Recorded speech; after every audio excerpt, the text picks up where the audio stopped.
all the esteemed guests present here, all the officers and friends from media, at the outset, I extend a warm welcome and express my deepest gratitude to the Honorable Prime Minister for agreeing to inaugurate the first of its kind 3-day International Museum Expo.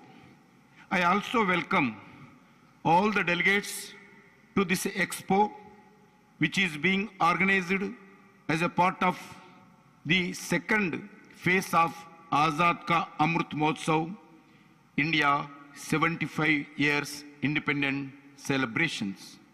Also to celebrate the 47th International Museum Day. On the 15th August 2022, Honorable Prime Minister Sri Narendra Modi ji, in his Independence Day address to the nation from Red Fort, spoken about Panchpran. Panchpran means the 5 resolves to make our country a developed nation by 2047. The year we are going to celebrate our 100 years independent celebrations.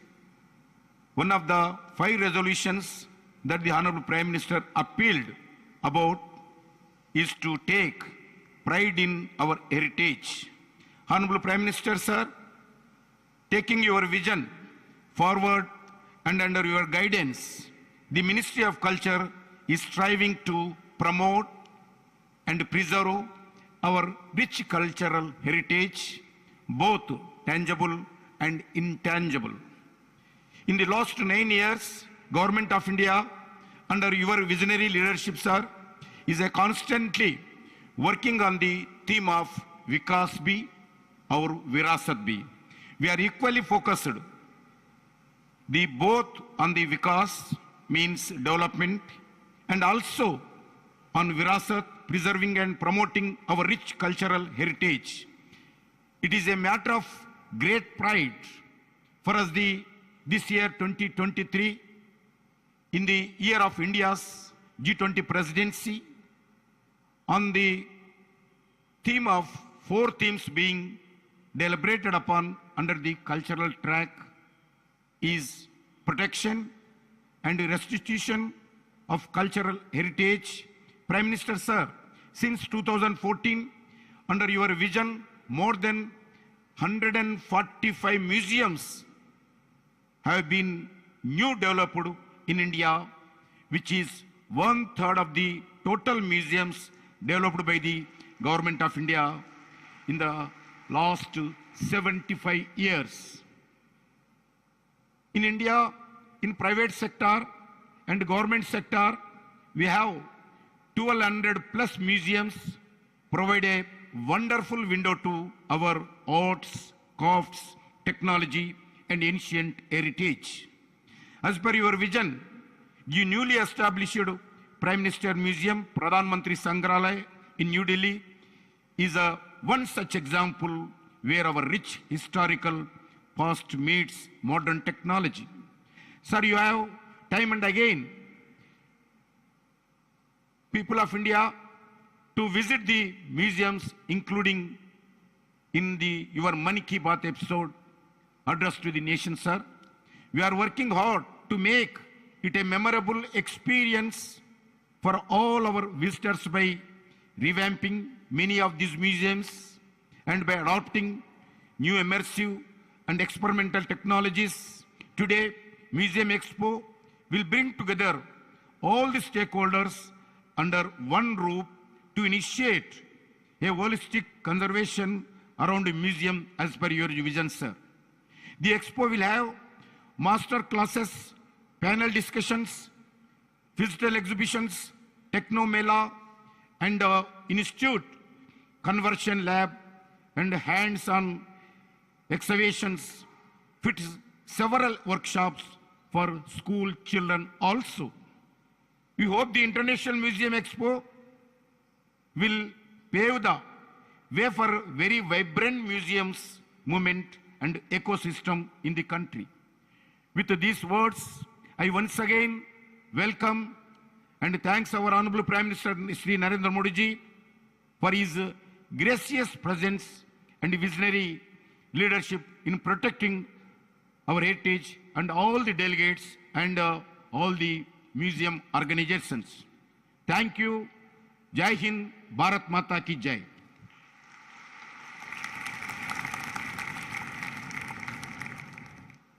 Thank you, Mr. Minister, sir, for your address. I now humbly request the Honorable Prime Minister to please do us the honor of unveiling and launching a few key components of the IME 2023. Ladies and gentlemen, if you've been wondering what this contraption is next to me, wonder no more as we request the Honorable Prime Minister to unveil the star element of the National Museum, a contemporary version of the bronze statuette of the dancing girl from the Sindhu Saraswati Sabhyata.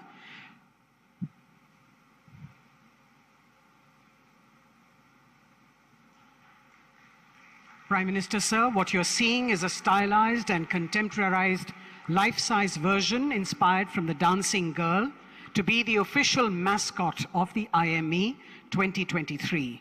You can also interpret this mascot as a modern-day Dwarpal or door guardian that ushers the audience into the experience of the International Museum Expo.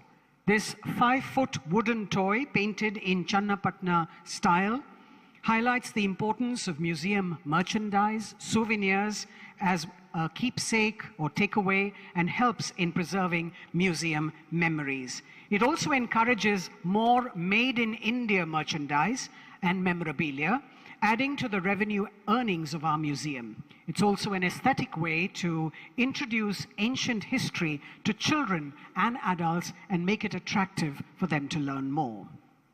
We now have, Honorable Prime Minister, sir, the graphic novel, A Day at the Museum, an illustrative concept that explores the history, heritage, and culture of what goes on in a museum and introduces and familiarizes the younger generation to museums in a very engaging manner.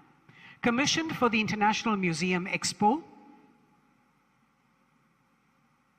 this graphic novel has been developed by the Amar Chitra Katha. The publication aims to awaken interest in school and college students about museums, not just as a space for infotainment, but also as a place for gainful employment. The graphic novel is also employed as a unique way to throw light on the manifold educational and career opportunities in museums, be it management, curation, conservation, digitization, photography, etc. We have both Hindi and English versions of the graphic novel for you. The Directory of Museums in India is another unique component of the Expo, styled as the Yellow Pages for the museums in India. This directory provides a census of more than 1,200 museums across the country with facade photos and details of the year of establishment, core collections, opening hours, and visitor amenities. It is noteworthy to recall that the last attempt to provide a comprehensive database was in 2013 by a non-government entity, and there has been no updation since. This is the government's first attempt at making data on museums in the country easily accessible to the public, with a push towards making museums living spaces rather than just repositories of a static collection. We now have the illustrated museum cards to complement the Directory of Indian Museums and also popularize these repositories of history and culture. These cards for ready reference have also been designed. Each set consists of 52 cards and has been illustrated by hand with museum facades of iconic museums from India. This initiative is another way to introduce Indian museums to audiences at home and abroad, highlighting the vast number of cultural institutions. Each card has brief information about a particular museum, acting not only as an informal educational tool, but also as a keepsake souvenir. Prime Minister, sir, We now have a component of the Expo that draws inspiration from a personal endeavor of yours, the redevelopment of the Kartavya Path in central Delhi. Friends, you may recall that the revamped Central Vista was thrown open to the public after the Prime Minister inaugurated it in September 2022, renamed as Kartavya Path. The arterial road that extends from the Rashtrapati Bhavan to the India Gate is one of the most iconic places in the national capital. This refurbished public plaza now exhibits landscapes, lawns with walkways, added green spaces, renovated canals, amenity blocks, improved signages, and vending kiosks, etc., enhancing the public experience. The Ministry of Culture has in addition been regularly organizing a weekly cultural program titled Kalanjali that offers multiple art and cultural performances to the public, thus democratizing the public plaza. The pocket map of Kartavya Path, which the Honorable Prime Minister has launched today, is a small attempt to highlight the various state houses, cultural spaces, and the Ministry of Culture institutions along the iconic path. Thank you, Mr. Prime Minister, sir, for launching all those elements for us. Ladies and gentlemen, we have with us today the Director of the Louvre in Abu Dhabi, Mr. Manuel Rabate, a consummate museum professional who has been involved in the Louvre Abu Dhabi project for much of his career. He's a highly trained civil servant who rose to become the CEO of Agence France Museums, the organization created in 2008 to run the project with Abu Dhabi. He oversees all aspects of the first universal museum in the Arab world's operations and activity, welcoming more than 2 million visitors in its first 2 years and making it one of the most visited museums worldwide. I'd like to invite him now to please share his views on this occasion.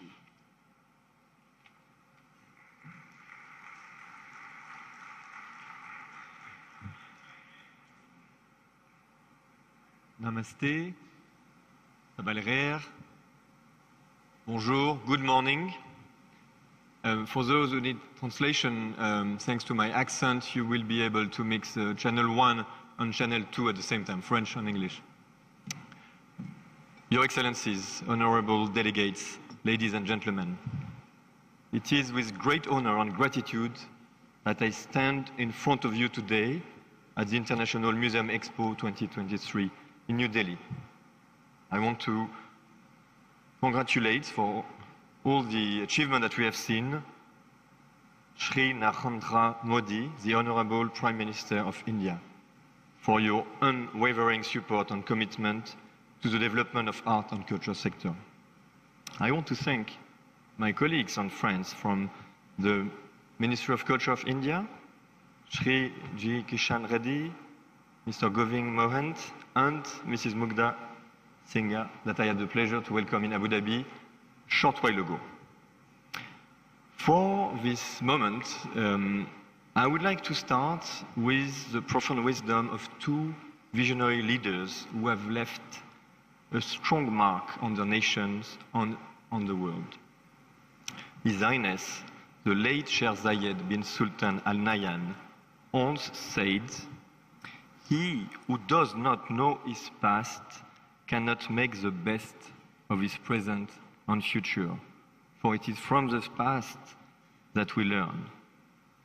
Closer to you, closer to here, Mahatma Gandhi also stated, "The future depends on what you do today." The teaching of both these exemplary leaders encourage us to take responsibility for our action, to create positive change, and to build a better future for the generation to come. Today, as we gather in this expo, at the crossover of culture, we witness the power of art and culture in bridging divides and transcending boundaries. As we celebrate our shared connections, we have the opportunity, with the museum system, to establish institutions and practices that serve as meeting points for a diversity of culture and people to engage, understand, and respect one another. A spectacular example of this, if I may, is the Louvre Abu Dhabi in the United Arab Emirates, which opened a little more than 5 years ago. It is a testament to the extraordinary collaboration between Abu Dhabi and France. It is a new cultural beacon, bringing different cultures together to shine a fresh light on shared themes that reveal and connect humanity. This is the first universal museum in the Arab world, and it is guiding us in an intellectual and emotional journey through time and space, unveiling our shared connection and the essence of what it means to be human. India, a land known for its rich diversity, and the UAE, a nation which embraces more than 200 nationalities, share a profound connection in terms of transformation. These nations are in constant motion, propelled by the interplay of culture, idea, and experience. In a very interconnected world, we have the opportunity to learn from one another, to draw upon our experience, success, sometimes failures of the past. As India, with this Expo, is contemplating the future of its museum system, it is vital to embrace innovative models that define the role of museum to bolster its transformative journey. You have a fantastically rich heritage and history. You are doing a commendable job of bringing it to the forefront. As a nation, you have made significant strides in showcasing your cultural treasure, and I applaud your efforts. I would like to share a few models, a few ideas for inspiration, not to copy, but to maybe learn from our success and our mistakes. I will propose 8 models or 8 ideas as takeaways that can resonate with what's happening here. First and foremost, I think we have created a new model of alliance, of governance. I'm a Frenchman working for the Department of Culture and Tourism of Abu Dhabi. We have a very strong relationship with the French system, and in Louvre Abu Dhabi you have both names, the best of the biggest museum of the world and something absolutely rooted in the capital city of this state. This kind of innovative relationship can help accelerate the transformation. Second model that I would like to share, a new model for collections. At Louvre Abu Dhabi, we span over 12,000 years of history, and we have 600, 700 to illustrate that. These artworks are actually coming for a good part from the French collection. The other part is what is developed and acquired in Abu Dhabi as a national collection. But we also have ambassadors' objects from different countries, from Jordan, from Saudi, from the Philippines, from South Korea, I hope one day from India. And we have invented a model through this ambassador object of semi-permanent, of museum always evolving, of shared collection, which I think is the future of presenting artifacts to the world. Third model, traveling exhibitions.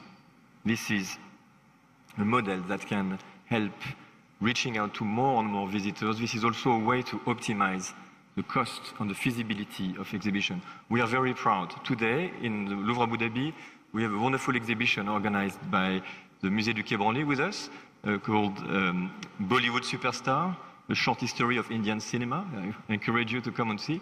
After telling the long storytelling of India, from the Ramayana to the Mahabharata up to the Bollywood phenomenon, this exhibition, which is touching the heart of the people in Abu Dhabi, will go to Paris in the Musée du Quai Branly, which is another way of optimizing the way we do exhibition. Fourth model, the economic development. The museums are part of the economic fabric. We know at Louvre Abu Dhabi that by attracting 3.8 million now, after 5 years, we have contributed to make Abu Dhabi a touristic destination. We are proud of that, and we are working hand in hand with our touristic colleagues. This is also inbound, but this is also a way of building relationship with the private sector. I'm carrying a watch that we just developed. we're pushing our collection in the world, and we are generating new revenue streams. Museums need to be innovative for that. The fifth model is social inclusivity and environmental awareness, which is absolutely resonating with the thematics of the Expo today. We believe that the museum have to work for the inclusivity of the social fabric. We have a few strategies that I would like to share. We invited the elder Emirati to come to the museum, to tell story, to re-engage and to appropriate the space and the collection. We are conscious that there is a financial barrier to come to the museum. We invited the taxi driver to come with 3 persons, again, giving them the pride of opening the museum and bringing people for free inside. We're also working very hard to bring the people of determination inside the museum and to find ways of reaching out. A universal museum has to be universally accessible, and I can only congratulate you for having the translation in sign language, because we need to do the extra steps to be inclusive. Similarly, as a museum open to the sea and to the environment, we are places where sustainability has to be taken seriously and has to be thought. You can see the sea. I'm very proud of our turtle rehabilitation project, and the museum are places where we have to work. Sixth model, mindfulness, kindness. After these years of COVID, the museums are places where we can learn to be together again, and we can enjoy, we can meditate. We are very proud at Louvre Abu Dhabi to give other ways to visit the museum. You can tour it in a kayak because we are on the sea. We're also very proud of organizing a yoga session under the dome. You can meditate, and with the Indian Embassy in Abu Dhabi, we organize a yoga day under the dome. Beautiful moment of using the strength of Jean Nouvel's building to give a little bit of solace. 7 model, education and new ways of doing it. We are very proud of our children museum, in which we are putting real artworks, masterpieces at the level of the children, and we play on gamification. We need to fight with the world of digital screens.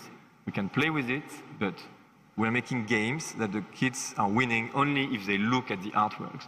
We want to educate the gaze. Finally, and maybe the most important at the end of the day, the model of the focus on the staff development. Museums are changing. We need to accompany this transformation with the ambition, with the number of museums that you have, with the number of museums that you are opening and changing. It's very important to invest in the transformation of the staff. And this is something which is for us at the core.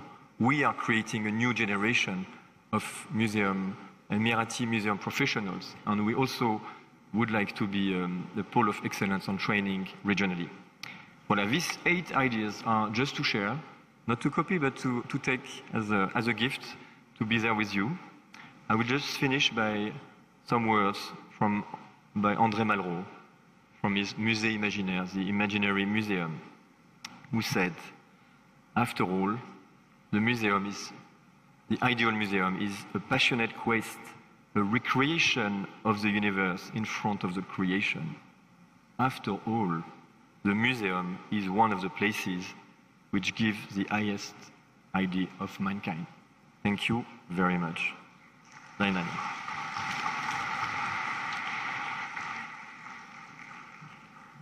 Thank you very much, Mr. Rabate. Honorable Prime Minister, sir, as part of the redevelopment of the Central Vista and as an aspirational undertaking, the Government of India has been working as per the Prime Minister's vision for the creation of the National Museum for the country, representing the over 5,000-year history. This museum is not just contemporary, but is futuristic, participatory, and using state-of-the-art new and emerging technologies in keeping with the times.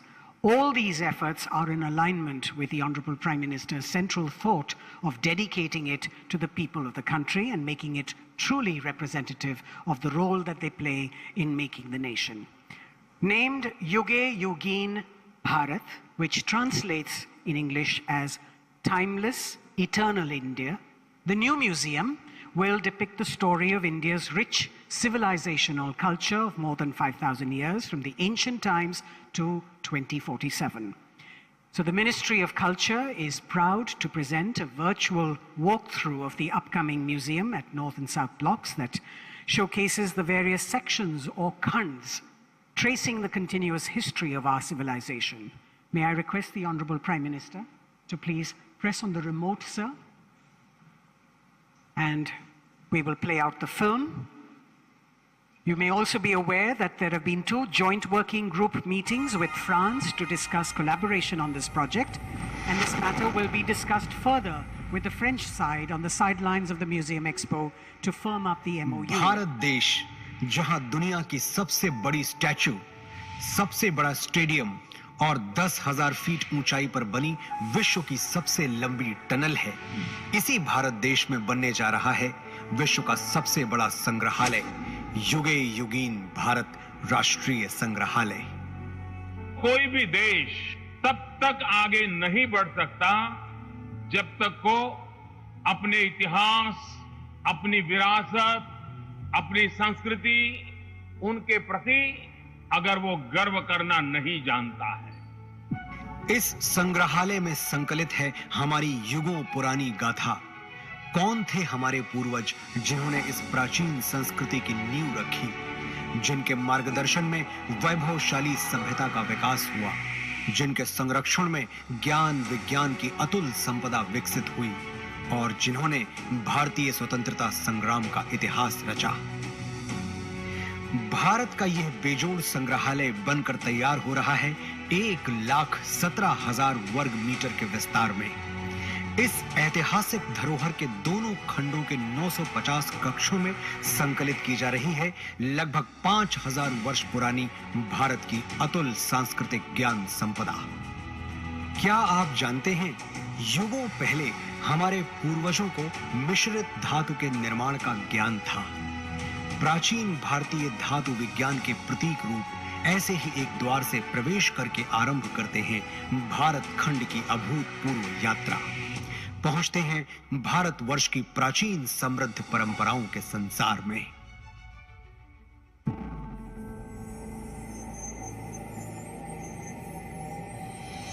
आश्चर्य होता है कि युगों पहले भारत में सुनियोजित नगर व्यवस्था विकसित हो चुकी थी।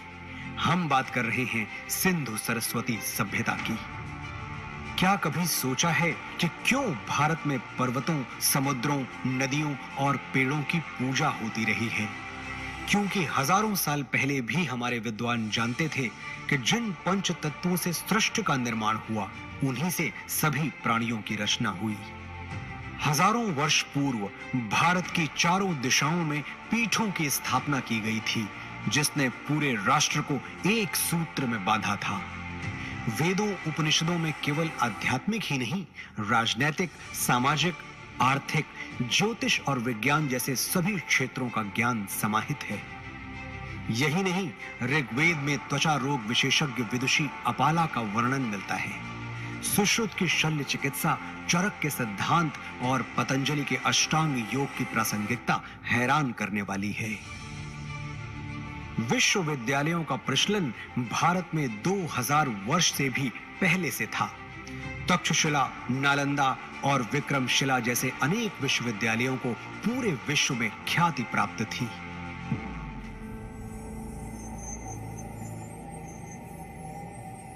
वैभवशाली मौर्य साम्राज्य के उत्थान और विस्तार के साथ ही यहां सातवाहन, पल्लव और कुषाण, गुप्त वंश का स्वर्णिम काल, राष्ट्रकूट, चालुक्य, चेर, पांड्य वंशों और कश्मीर आदि के शासकों की गौरव गाथाएं संकलित हैं। सोने की चिड़िया भारत का वैभवशाली गुप्त वंश हो या दक्षिण भारत के चोल, चेर, पांड्य वंश, सभी के व्यापारिक संबंध पश्चिम में मिस्र, ग्रीस और रोम तक फैले थे।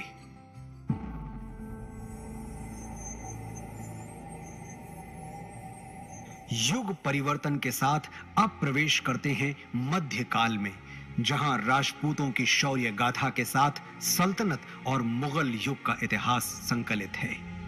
चौहान, प्रतिहार, परमार, सोलंकी, सिसोदिया और राजपूत राजाओं की केवल शौर्य गाथाएं ही प्रसिद्ध नहीं थीं, बल्कि उनके संरक्षण में कला, शिल्प, संस्कृति का भी अभूतपूर्व विकास हुआ।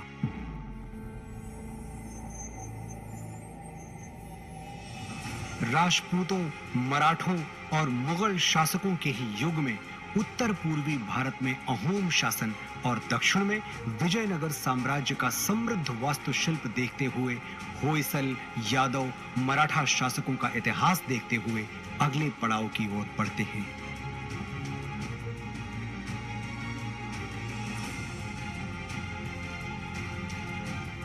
बढ़ते हैं परिवर्तन के उस दौर की ओर जब ईस्ट इंडिया कंपनी को भारत में व्यापार की अनुमति मिली।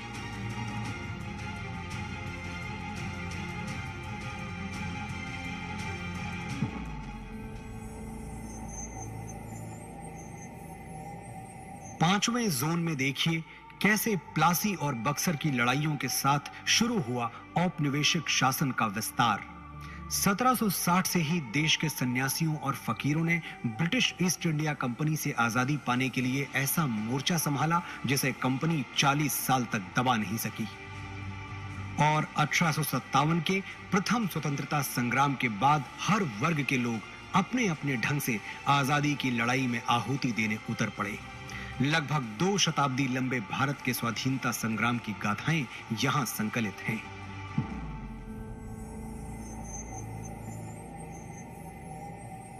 वर्षों के संघर्ष के बाद भारत की आजाद हवा में स्वतंत्रता का तिरंगा लहराया। सच है कि स्वतंत्र भारत के आगे अनेक आर्थिक, सामाजिक चुनौतियां थीं। हर चुनौती को पार करने के लिए, सशक्त राष्ट्र का निर्माण करने के लिए स्वतंत्र भारत ने फिर से राष्ट्र को संप्रभु लोकतांत्रिक गणराज्य बनाया।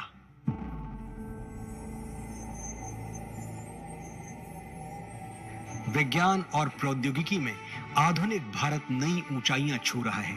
नई दिशाओं में नव प्रयोगों से नए आयाम तय कर रहा है। राष्ट्र को सुरक्षित बनाने के नित नए प्रयास सतत जारी हैं। रक्षा के क्षेत्र में भी भारत आत्मनिर्भर बन रहा है।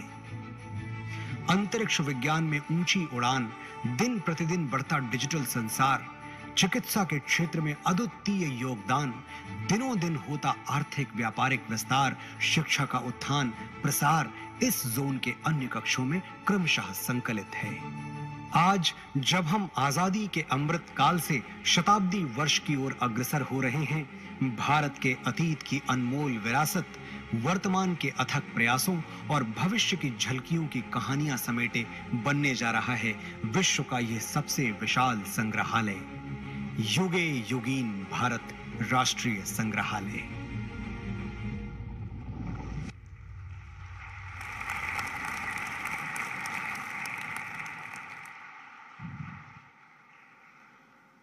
May I now request the Honorable Prime Minister of India, Shri Narendra Modi ji, to please address the august gathering.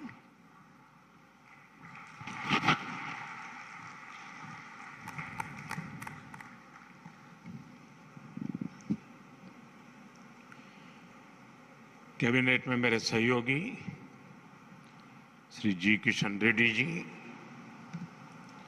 Meenakshi Lekhi जी, अर्जुन राम मेघवाल जी,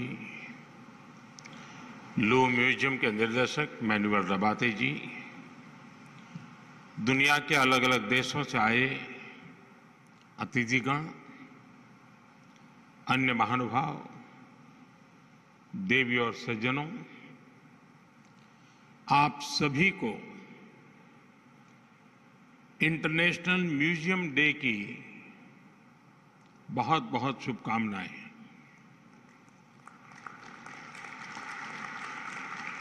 आज यहां म्यूजियम वर्ल्ड के दिग्गज जुटे हुए हैं। आज का ये अवसर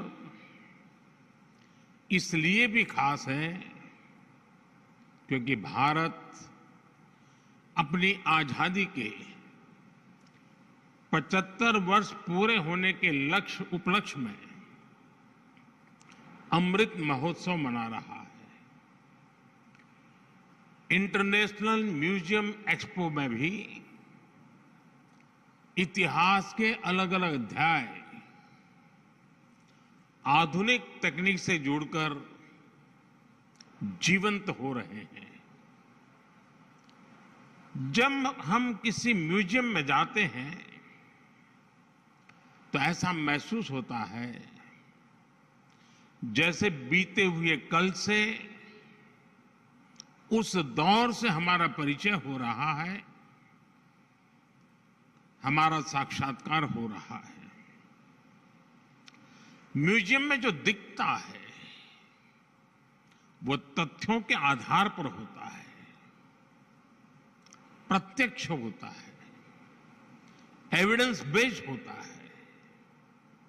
म्यूजियम में हमें एक और अतीत से प्रेरणाएं मिलती हैं तो दूसरी ओर भविष्य के प्रति अपने कर्तव्यों का बोध भी होता है। आपकी जो थीम है सस्टेनेबिलिटी एंड वेलबींग, वो आज के विश्व की प्राथमिकताओं को हाईलाइट करती हैं और इस आयोजन को और ज्यादा प्रासंगिक बनाती हैं। मुझे विश्वास है आपके प्रयास संग्रहालयों में युवा पीढ़ी की रुचि को और बढ़ाएंगे, उन्हें हमारी धरोहरों से परिचित कराएंगे। मैं आप सभी का इन प्रयासों के लिए अभिनंदन करता हूं। यहां आने से पहले मुझे कुछ पल म्यूजियम में बताने का अवसर मिला।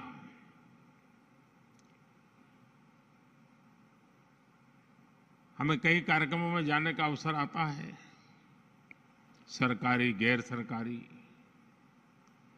लेकिन मैं कह सकता हूं कि मन पर प्रभाव पैदा करने वाला पूरा प्लानिंग, उसका एग्जीक्यूशन, और सरकार भी इस ऊंचाई के काम कर सकती है जिसके लिए बहुत गर्व होता है, वैसी व्यवस्था। और मैं मानता हूं कि आज का ये अवसर भारत के म्यूजियम की दुनिया में एक बहुत बड़ा टर्निंग पॉइंट लेकर के आएगा, ऐसा मेरा पक्का विश्वास है। साथियों, गुलामी के सैकड़ों वर्षों के लंबे कालखंड ने भारत का एक नुकसान ये भी किया कि हमारी लिखित अलिखित बहुत सारी धरोहर नष्ट कर दी गई। कितनी ही पांडुलिपियां, कितने ही पुस्तकालय गुलामी के कालखंड में जला दिए गए, तबाह कर दिए गए। ये सिर्फ भारत का नुकसान नहीं हुआ है, ये पूरी दुनिया का, पूरी मानव जात का नुकसान हुआ है। दुर्भाग्य से आजादी के बाद अपनी धरोहरों को संरक्षित करने के जो प्रयास होने चाहिए थे वो उतने हो नहीं पाए। लोगों में धरोहरों के प्रति जागरूकता की कमी ने इस क्षति को और ज्यादा बढ़ा दिया और इसलिए आजादी के अमृतकाल में भारत ने जिन पंच प्राणों की घोषणा की है उनमें प्रमुख है अपनी विरासत पर गर्व। अमृत महोत्सव में हम भारत की धरोहरों को संरक्षित करने के साथ ही नया कल्चरल इंफ्रास्ट्रक्चर भी बना रहे हैं। देश के इन प्रयासों में स्वतंत्रता संग्राम का इतिहास भी है और हजारों वर्षों की सांस्कृतिक विरासत भी है। मुझे बताया गया है कि आपने इस आयोजन में लोकल और रूरल म्यूजियम पर विशेष महत्व दिया है। भारत सरकार भी लोकल और रूरल म्यूजियम को संरक्षित करने के लिए एक विशेष अभियान चला रही है। हमारे हर राज्य, हर क्षेत्र और हर समाज के इतिहास को संरक्षित करने के प्रयास किए जा रहे हैं। हम स्वाधीनता संग्राम में अपनी ट्राइबल कम्युनिटी के योगदान को अमर बनाने के लिए 10 विशेष म्यूजियम्स भी बना रहे हैं। मैं समझता हूं कि पूरे विश्व में एक ऐसी अनूठी पहल है जिसमें ट्राइबल डाइवर्सिटी की इतनी व्यापक झलक दिखने वाली है। नमक सत्याग्रह के दौरान महात्मा गांधी जिस पथ पर चले थे, उस दांडी पथ को भी संरक्षित किया गया है। जिस स्थान पर गांधी जी ने नमक कानून तोड़ा था, वहां आज एक भव्य मेमोरियल बना हुआ है। आज देश और दुनिया से लोग दांडी कुटीर देखने गांधीनगर आते हैं। हमारे संविधान के मुख्य शिल्पी बाबा साहब आंबेडकर का जहां महापरिनिर्वाण हुआ, वो स्थान दशकों से बदहाल था। हमारी सरकार ने इस स्थान को दिल्ली में 5 अलीपुर रोड को नेशनल मेमोरियल में परिवर्तित किया है। बाबा साहब के जीवन से जुड़े पंचतीर्थ, महू में जहां उनका जन्म हुआ, लंदन में जहां वो रहे, नागपुर में जहां उन्होंने दीक्षा ली, मुंबई की चैत्य भूमि जहां उनकी समाधि है, ऐसे स्थानों का भी विकास किया जा रहा है। भारत की 580 से ज्यादा रियासतों को जोड़ने वाले सरदार साहब की गगनचुंबी प्रतिमा स्टैच्यू ऑफ यूनिटी आज देश का गौरव बनी हुई है। स्टैच्यू ऑफ यूनिटी के भीतर भी एक म्यूजियम बना हुआ है। चाहे पंजाब में जलियांवाला बाग हो, गुजरात में गोविंद गुरु जी का स्मारक हो, यूपी के वाराणसी में मान महल म्यूजियम हो, गोवा में म्यूजियम ऑफ क्रिश्चियन आर्ट हो, ऐसे अनेक स्थानों को संरक्षित किया गया है। म्यूजियम से जुड़ा एक और अनूठा प्रयास भारत में हुआ है। हमने राजधानी दिल्ली में देश के सभी पूर्व प्रधानमंत्रियों की यात्रा और योगदान को समर्पित पीएम म्यूजियम बनाया है। आज पूरे देश से लोग आकर पीएम म्यूजियम में आजादी के बाद की भारत की विकास यात्रा के साक्षी बन रहे हैं। मैं यहां आए अपने अतिथियों से विशेष आग्रह करूंगा कि एक बार इस म्यूजियम को भी अवश्य देखें। साथियों, जब कोई देश अपनी विरासत को सहेजना शुरू कर देता है तो उसका एक और पक्ष उभर कर सामने आता है। ये पक्ष है दूसरे देशों के साथ संबंधों में आत्मीयता। जैसे कि भगवान बुद्ध के महापरिनिर्वाण के बाद भारत ने उनके पवित्र अवशेषों को पीढ़ी दर पीढ़ी संरक्षित किया है और आज वो पवित्र अवशेष भारत ही नहीं, दुनिया के करोड़ों बौद्ध अनुयायियों को एक साथ जोड़ रहे हैं। अभी पिछले वर्ष ही हमने बुद्ध पूर्णिमा के अवसर पर 4 पवित्र अवशेषों को मंगोलिया भेजा था। वो अवसर पूरे मंगोलिया के लिए आस्था का एक महापर्व बन गया था। बुद्ध के जो रेलिक्स हमारे पड़ोसी देश श्रीलंका में है, बुद्ध पूर्णिमा के अवसर पर उन्हें भी यहां कुशीनगर लाया गया था। ऐसे ही गोवा में सेंट क्वीन केटेवान के पवित्र अवशेषों की धरोहर भी भारत के पास संरक्षित है। मुझे याद है जब हमने सेंट क्वीन केटेवान के रेलिक्स को जॉर्जिया भेजा था तो वहां कैसे राष्ट्रीय पर्व का माहौल बन गया था। उस दिन जॉर्जिया ने अनेकों नागरिकों वहां के सड़कों पर एक बड़ा मेले जैसा माहौल हो गया था, उमड़ पड़े थे। यानी हमारी विरासत वैश्विक एकता, वर्ल्ड यूनिटी का भी सूत्रधार बनती है और इसलिए इस विरासत को संजाने वाले हमारे म्यूजियम्स की भूमिका भी और ज्यादा बढ़ जाती है। साथियों, जैसे हम परिवार में साधनों को आने वाले कल के लिए जोड़ते हैं, वैसे ही हमें पूरी पृथ्वी को एक परिवार मानकर अपने संसाधनों को बचाना है। मेरा सुझाव है कि हमारे म्यूजियम्स इन वैश्विक प्रयासों में एक्टिव पार्टिसिपेंट्स बने। हमारी धरती ने बीती सदियों में कई प्राकृतिक आपदाएं झेली है। इनकी स्मृतियां और निशानियां आज भी मौजूद है। हमें ज्यादा से ज्यादा म्यूजियम इन निशानियों की, इनसे जुड़ी तस्वीरों की गैलरी की दिशा में सोचना चाहिए।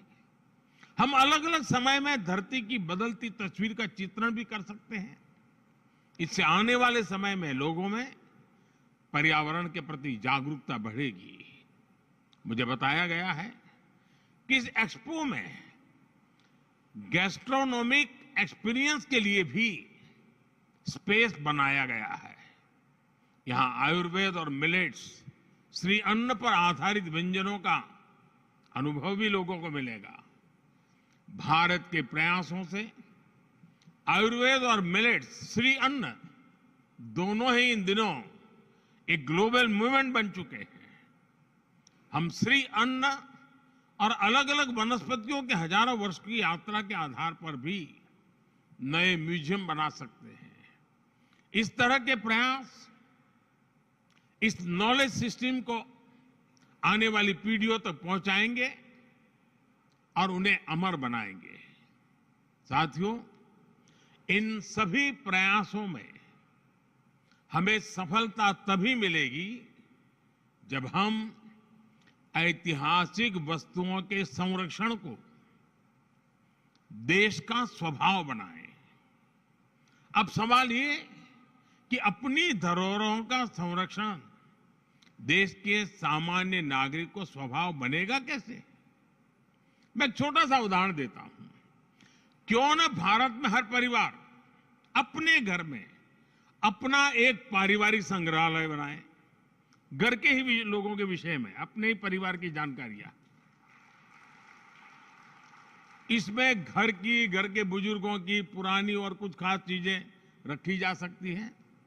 आज आप जो एक पेपर लिखते हैं वो आपको सामान्य लगता है, लेकिन आपकी लेखनी में वही कागज का टुकड़ा 3-4 पीढ़ी के बाद एक इमोशनल प्रॉपर्टी बन जाएगा।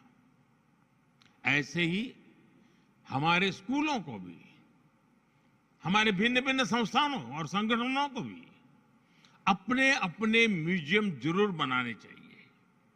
देखिएगा इससे कितनी बड़ी और ऐतिहासिक पूंजी भविष्य के लिए तैयार होगी। जो देश के विभिन्न शहर हैं वो भी अपने यहां सिटी म्यूजियम जैसे प्रकल्पों को आधुनिक स्वरूप में तैयार कर सकते हैं। इसमें उन शहरों से जुड़ी ऐतिहासिक वस्तुएं रख सकते हैं। विभिन्न पंथों में जो रिकॉर्ड रखने की पुरानी परंपरा हम देखते हैं वो भी हमें इस दिशा में काफी मदद करेगी। साथियों, मुझे खुशी है कि म्यूजियम आज युवाओं के लिए सिर्फ एक विजिटिंग प्लेस ही नहीं बल्कि एक कैरियर ऑप्शन भी बन रहे हैं। लेकिन मैं चाहूंगा कि हम अपने युवाओं को केवल म्यूजियम वर्कर्स की दृष्टि से ना देखें। हिस्ट्री और आर्किटेक्चर जैसे विषयों से जुड़े ये युवा ग्लोबल कल्चरल एक्शन के मीडियम बन सकते हैं। ये युवा दूसरे देशों में जा सकते हैं, वहां के युवाओं से दुनिया के अलग कल्चर के बारे में सीख सकते हैं, भारत के कल्चर के बारे में उन्हें बता सकते हैं। इनका अनुभव और अतीत से जुड़ाव अपने देश की विरासत के संरक्षण के लिए बहुत ही प्रभावी सिद्ध होगा। साथियों, आज जब हम साझी विरासत की बात कर रहे हैं तो मैं एक साझी चुनौती का भी जिक्र करना चाहता हूं। ये चुनौती है कलाकृतियों की तस्करी और एप्रोप्रिएशन। भारत जैसे प्राचीन संस्कृति वाले देश सैकड़ों वर्ष से इसे जूझ रहे हैं। आजादी के पहले और आजादी के बाद भी हमारे देश से अनेकों कलाकृतियां अनएथिकल तरीके से बाहर ले जाई गई। हमें इस तरह के अपराध को रोकने के लिए मिलकर काम करना होगा।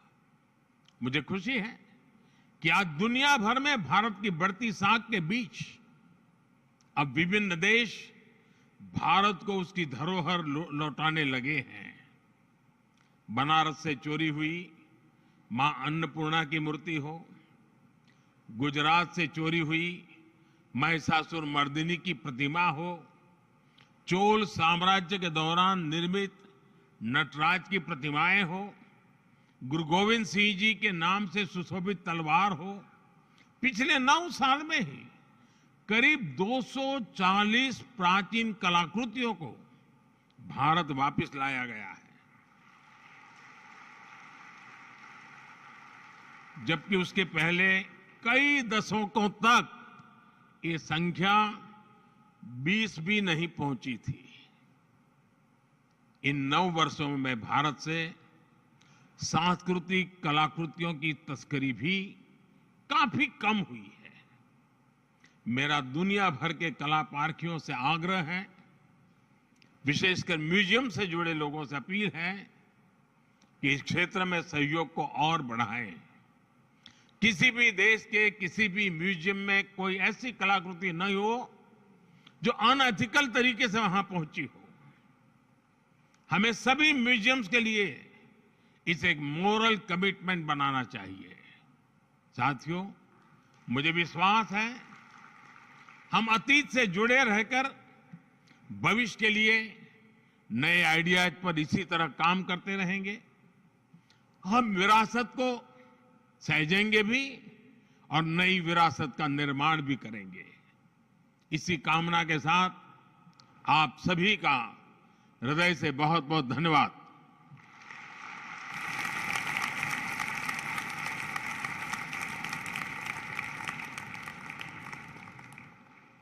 Thank you very much, Honorable Prime Minister, sir. Ladies and gentlemen, we've come to the close of